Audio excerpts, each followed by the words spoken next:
Hello student, good morning. कैसे हैं आप लोग? लास्ट क्लास में हमने एक चैप्टर स्टार्ट किया था जिसका नाम था अकाउंटिंग रेशियो। लास्ट क्लास में हमने आप लोगों को ये भी एक्सप्लेन किया कि अकाउंटिंग रेशियो क्या होता है, और हमने आप लोगों को ये भी बताया कि अकाउंटिंग रेशियो की रिक्वायरमेंट क्या होती है, क्या ऑब्जेक्ट होता है और क्यों हम लोग अकाउंटिंग रेशियो कैलकुलेट करते हैं। आज हम आप लोगों को बताने जा रहे हैं कि रेशियो को कितने पार्ट में क्लासिफाई किया गया। आपको बता दें कि रेशियो को 4 पार्ट में क्लासिफाई किया गया। जो रेशियो है वो हम लोग 4 पार्ट में क्लासिफाई करके पढ़ते हैं। इसमें सबसे पहला रेशियो है लिक्विडिटी रेशियो, दूसरा है सॉल्वेंसी रेशियो, तीसरा है एक्टिविटी और टर्नओवर रेशियो, और चौथा है प्रॉफिटेबिलिटी रेशियो। ये सबका अलग अलग ऑब्जेक्ट होता है। फॉर एग्जांपल लिक्विडिटी रेशियो होता क्या है और हम लोग लिक्विडिटी रेशियो कैलकुलेट क्यों करते हैं। लिक्विडिटी रेशियो का मतलब होता है कि शॉर्ट टर्म सॉल्वेंसी को कैसे हम लोग जज करें कि कोई भी ऑर्गेनाइजेशन, कोई भी कंपनी अपने शॉर्ट टर्म डेब्ट को वापस करने में कितना कैपेबल है, उसके पास कितना एसेट्स है जिससे वो अपने करेंट डेब्ट को वापस कर सकता है। करेंट डेब्ट को वापस करने के लिए करेंट एसेट्स का होना आवश्यक होता है। तो लिक्विडिटी रेशियो हमें यही बताता है कि किस तरीके से हम अपने करेंट डेब्ट को अपने करेंट एसेट से रिम्बर्स कर सकते हैं, वापस कर सकते हैं। इसी तरीके से सॉल्वेंसी रेशियो जो होता है वो लॉन्ग टर्म डेब्ट को वापस करने की कैपेबिलिटी को जज करने के लिए तैयार किया जाता है कि आखिर हम लोग अपने लॉन्ग टर्म डेब्ट को वापस करने में कैपेबल है या नहीं है, और उसके क्या सोर्स होते हैं, किस तरीके से हम अपने लॉन्ग टर्म डेब्ट को वापस कर सकते हैं। तो हम लोग 1 बाय 1 ये चारों रेशियो पढ़ेंगे, जिसमें सबसे पहले हमने स्टार्ट किया है लिक्विडिटी रेशियो। लिक्विडिटी रेशियो क्या होता है? हमने बताया आप लोगों को कि शॉर्ट टर्म डेब्ट को वापस करने में ऑर्गेनाइजेशन यानी जो कंपनियां हैं वो कैपेबल है या नहीं है, इसके जजमेंट के लिए लिक्विडिटी रेशियो कैलकुलेट किया जाता है। इसको हम लोग 2 पार्ट में बांट देते हैं। सबसे पहला रेशियो होता है करेंट रेशियो। करेंट रेशियो ये देखने के लिए होता है कि करेंट डेब्ट वापस करने के लिए करेंट एसेट्स अवेलेबल है या नहीं है, और इसका एक आइडियल रेशियो जो होता है वो 2:1 के फॉर्म में माना जाता है। इसका एक फॉर्मूला भी है जो हमने यहाँ पे नीचे रिटेन किया है। करेंट रेशियो का फॉर्मूला होता है current asset divided by current liabilities. यहाँ पे ये जो है एक रिलेशन क्रिएट करता है करेंट एसेट्स और करेंट लायबिलिटी के बीच कि आखिर कितना करेंट लायबिलिटी है हमारे बिजनेस के अंदर और कितना करेंट एसेट्स है हमारे बिजनेस के अंदर। Is it clear? आप लोगों को समझ में आ रहा है सारी बातें?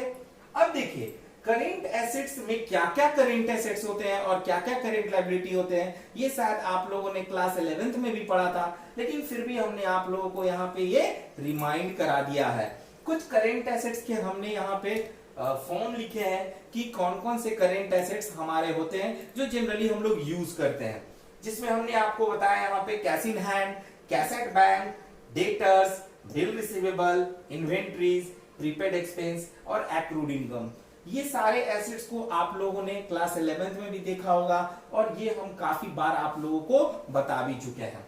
और करेंट लायबिलिटी का हमने ये कुछ एग्जांपल रिटेन किया है, जिसमें क्रेडिटर्स है, बिल्स पेबल है, आउटस्टैंडिंग एक्सपेंस है, income received in advance, short term loans जो हम लोग शॉर्ट टर्म पीरियड के लिए लोन्स अराइज करते हैं बिजनेस के अंदर, वो भी करेंट डेब्ट माना जाता है, करेंट लायबिलिटी माना जाता है।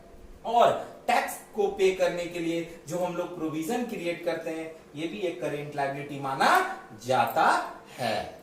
समझ में आ रही है बातें आप सब लोगों को? अब देखिए ये जो करेंट रेशियो होता है ये इन्हीं दोनों के बीच क्रिएशन होता है। ये हम लोगों को बतलाता है कि बिजनेस के अंदर कितना करेंट डेब्ट है और कितना करेंट एसेट्स है।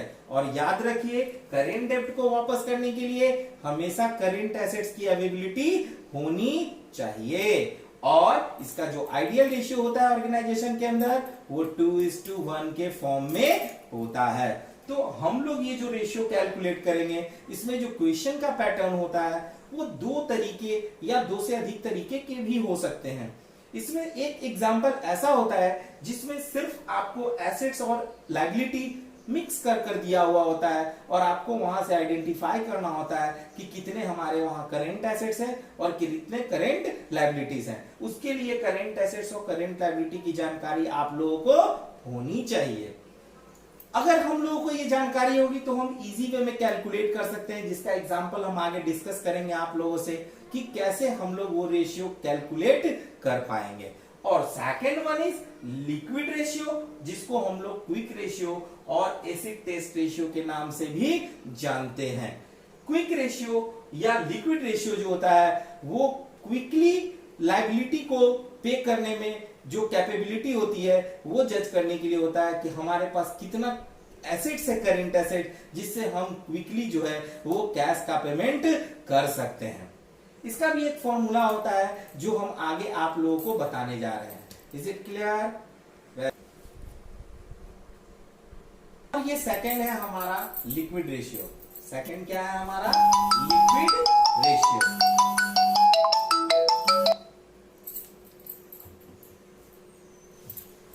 लिक्विड रेशियो का एक फॉर्मूला होता है हमारा liquid asset divided by current liability. ये रेशियो जो होता है वो लिक्विड एसेट्स और करेंट लायबिलिटी के बीच रिलेशन क्रिएट करता है।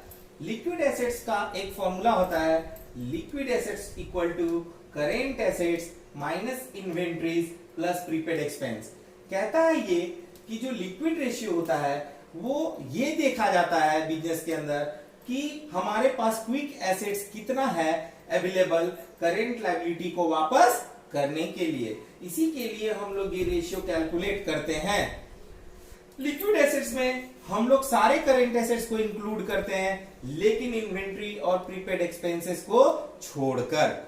अब हम आप लोगों को आगे कुछ एग्जाम्पल बताने जा रहे हैं जो इनसे रिलेटेड एग्जाम्पल्स होंगे। ओके, कोई कंफ्यूजन नहीं। ये एक एग्जाम्पल है हमारा, फर्स्ट एग्जाम्पल हमने लिया है, बहुत ही सिंपल है, जिसमें आपको कुछ करेंट एसेट्स और करेंट लायबिलिटी मिक्स कर कर दिया हुआ रहेगा। आपको इसमें आइडेंटिफाई करना है कि करेंट एसेट्स कौन कौन सा है और करेंट लायबिलिटी कौन कौन सा है, और फिर आपको ये रेशियो कैलकुलेट करना होगा। अगर कहता है करेंट रेशियो निकालिए तो करेंट रेशियो का फॉर्मूला यूज करेंगे, अगर क्विक रेशियो निकालने कहता है तो क्विक रेशियो का फॉर्मूला यूज करेंगे।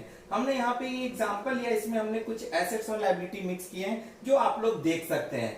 Debtors, creditors, outstanding expenses, accrued income, inventories और कैश इन हैंड। ये कुछ एसेट्स और लायबिलिटी यहाँ पर दिए गए हैं। आपको यहाँ निकालना है करेंट रेशियो। सबसे पहले करेंट रेशियो जब निकालना होगा तो हम लोग उसका फॉर्मूला लिखेंगे। करेंट रेशियो इक्वल टू होता है current assets divided by current liabilities. अब हमको यहाँ पे ये देखना है कि करेंट एसेट्स कौन कौन सा है और करेंट लायबिलिटी कौन कौन सा है। करेंट एसेट्स में हमने ये आइडेंटिफाई किया कि डेटर एक करेंट एसेट्स होता है, एक्रूड इनकम एक करेंट एसेट्स होता है, इन्वेंट्री होता है और कैश इन हैंड होता है, जो कि हमने आपको एसेट्स में पीछे लिखाया भी है। तो जो जो करेंट एसेट्स आएंगे हम लोग उसको वन बाय वन नाम लिखकर क्या करेंगे, ऐड कर देंगे। तो डेटर, एक्रूड इनकम हमने सबको ऐड कर दिया, ये हो गए 1 लाख रुपए के। और करेंट लायबिलिटी में भी हमने देखा क्रेडिटर और आउटस्टैंडिंग जो है वो हमारे करेंट लायबिलिटी है, इनको भी हमने जोड़ दिया जो 15,000 और 5,000 है। ये कुल मिलाकर कितने हो गए, 20,000। ओके, अब हम लोग यहाँ करेंट रेशियो कैलकुलेट करेंगे। तो current ratio equal to formula तो हमने ऊपर लिख ही दिया है, हमें यहाँ अमाउंट को क्या करना है, रिटेन करना है। तो ये अमाउंट कितना हो गया, 1 लाख डिवाइडेड बाय 20,000। तो रेशियो हमारा क्या कैलकुलेट हो गया, 5:1।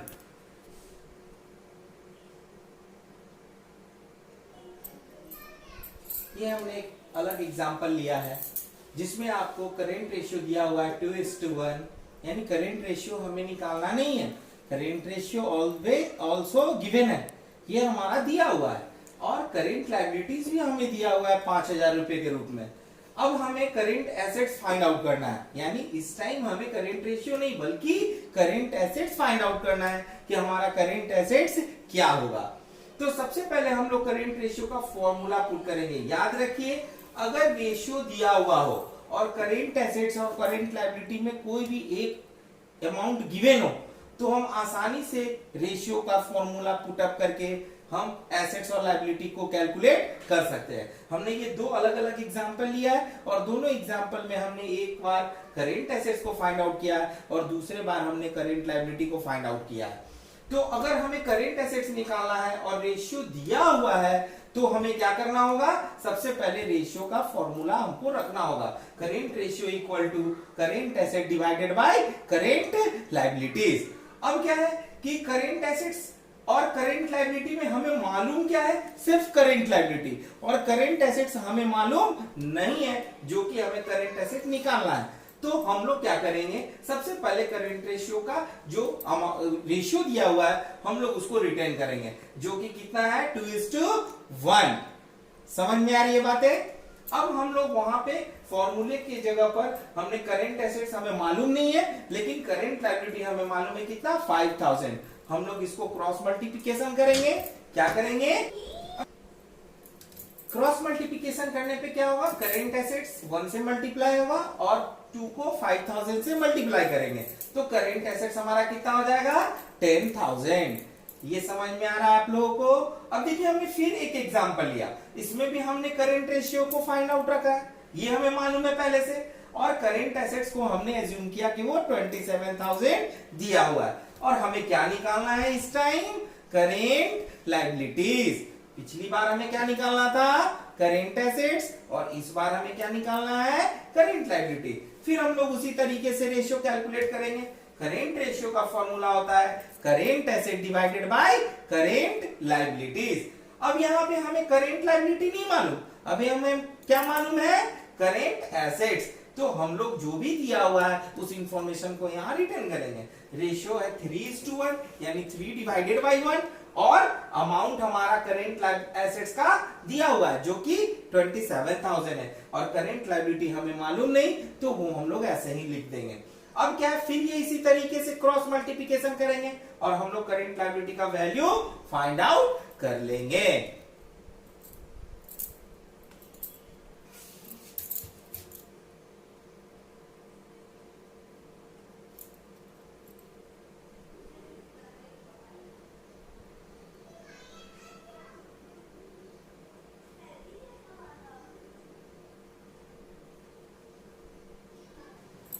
ये एक हमने अलग से एग्जांपल लिया है जिसमें आप लोगों को लिक्विड रेशियो फाइंड आउट करना है। अब तक हम लोग देख रहे थे करेंट रेशियो निकालना कैसे जाता है और करेंट एसेट्स और करेंट लायबिलिटी निकालना हो उसी रेशियो से, तो हम लोग कैसे कैलकुलेट करेंगे।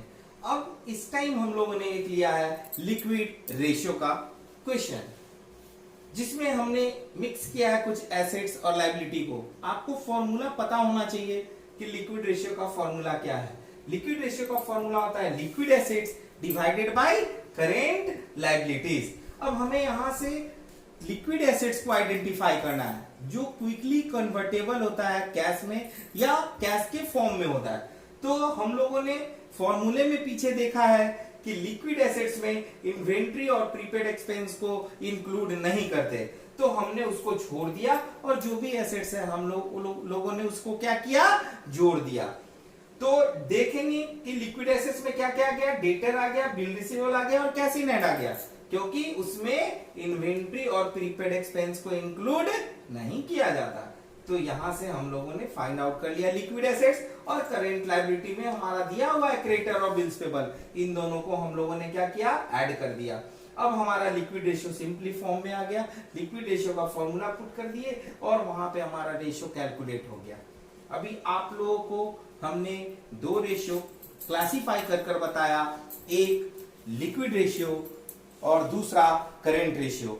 इससे रिलेटेड जितने भी एग्जांपल्स हैं, जितने भी क्वेश्चंस हैं, वो आप लोगों को 1 बाय 1 बनाना है और जो भी प्रॉब्लम्स होंगे उसको हम लोग नेक्स्ट क्लास में हम लोग चर्चा करेंगे। जितने भी इससे रिलेटेड एग्जांपल हैं आप लोग उसको जरूर से बनाइए। That's it.